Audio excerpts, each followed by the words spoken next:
Grand Rising family, is Shay Seeking, and this is Not Your Mama's Bible Study, along with a little bit of his story lied. So today, well, why do I keep saying today?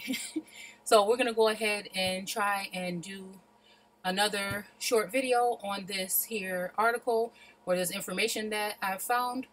Um, Again, we are doing a theoretical Bible study. Basically comparing Abraham, the historical figure you see here to the right, to Abraham in the Bible. Not just him. I'm just using him because he was the president, and because we're looking into his whole family line. Okay, so again, when we're using these, the son of or descendant of, like in the biblical text, you have to go back and look how these people are compatible or where their lineages meet.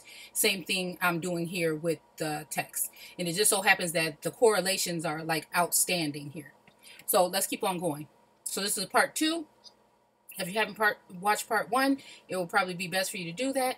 Again, don't forget to comment, like, or subscribe, and to join us on the Facebook group American Aborigines Unchained, if you'd like, for more information on things like this, and other just information on the need and know basis for the so-called African American, who is really the Aboriginal of America. Okay, so again, we left off at whatever county, in Skokie, grew up in Skokie River Valley. Okay, so in the province of Pennsylvania, we already did that part. So typical of his class. Okay, now the saying that is typical of his class. So on this channel, we also make reference in the governing force, or the house or the abode of God, being the caste system. And there are different classes in society, so-called, and there's different classes when it comes to the caste system. So excuse me. So yeah, so okay, so typical of his class, John Lincoln learned a trade. Okay, and this was typical of them, a trade in order to assist God, or the house of God, which is the governing force that is over us today. In whichever way it's pertaining to, in this theoretical look, that. Okay, so in his case, weaving. Okay, again, we already spoke of weaving, and how this could be weaving, but weaving a web, or weaving of what sort. Okay, to practice alongside the substance, how about to say substance, the subsistence farming necessary on the colonial frontier. His father, Mordecai. Okay, so I'm guessing that John Lincoln is maybe a cousin, or of maybe Captain Abraham. We'll put it together. Okay, so his father, Mordecai, died when John was barely 20 years old. Excuse me. Like I told you guys, keep these, if you know the word to a certain extent, these names kind of speak for themselves. Okay, so when John was barely 20 years old, the Lincoln home farm on Hester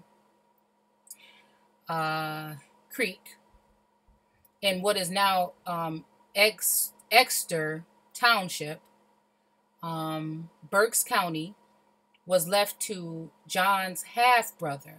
Okay, now I wish they would say his name here, but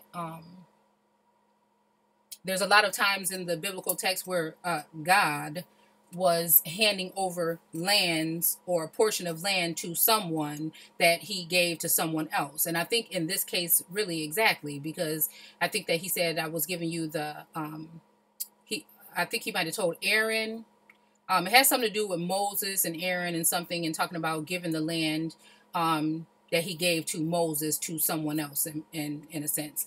And I found like a deed for the transaction that happened with Abraham, somebody buying their lot of land. Okay, but anyways, okay, so we'll see all that later.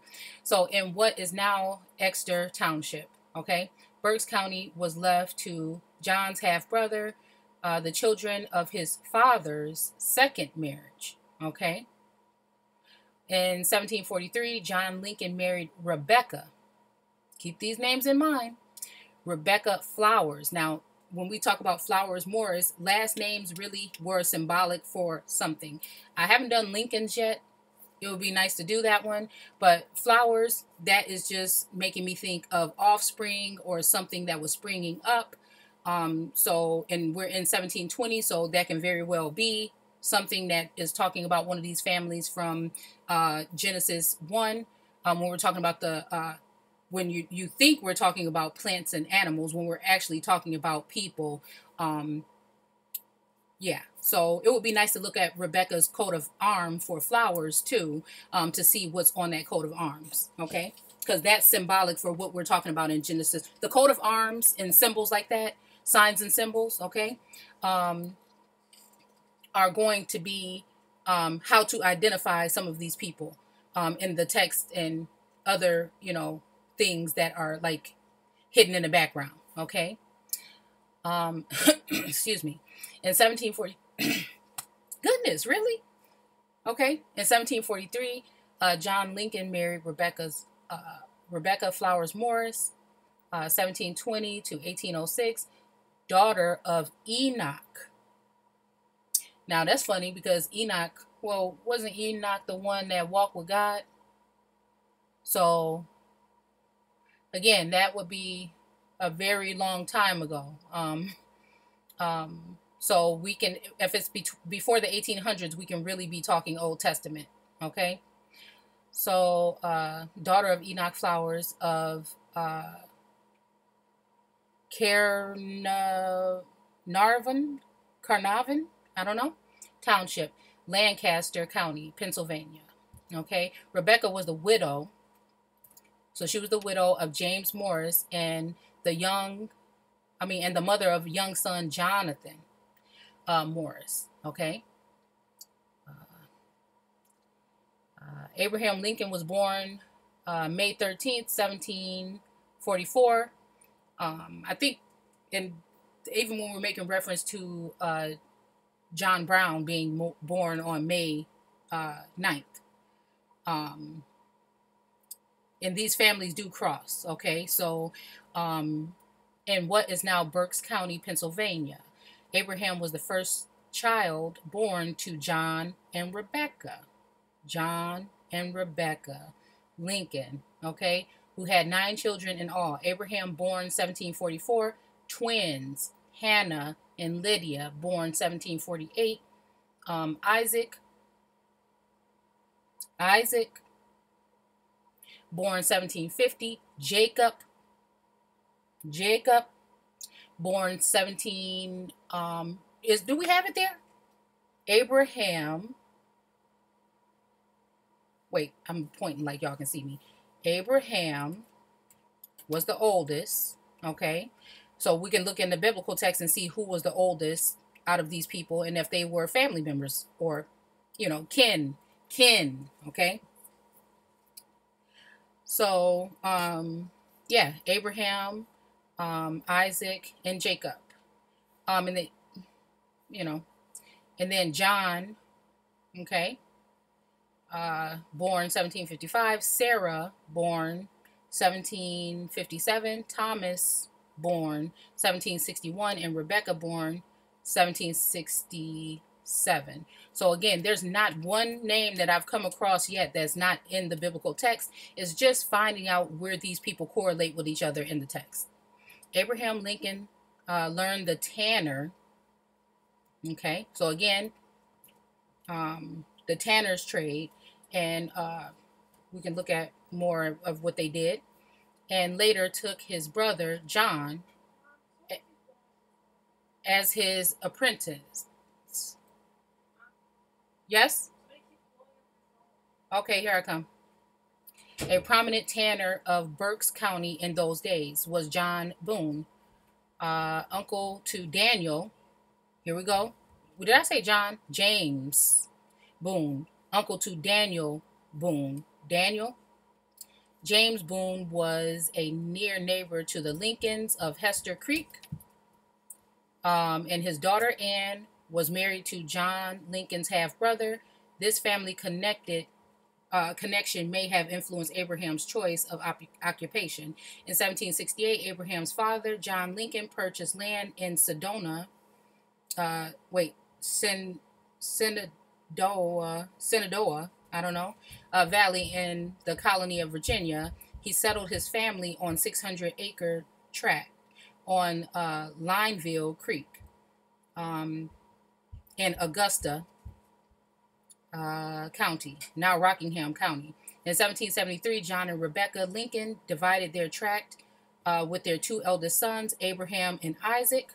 Again, Abraham built a house on his land across Lineville Creek from his parents' home in 1770.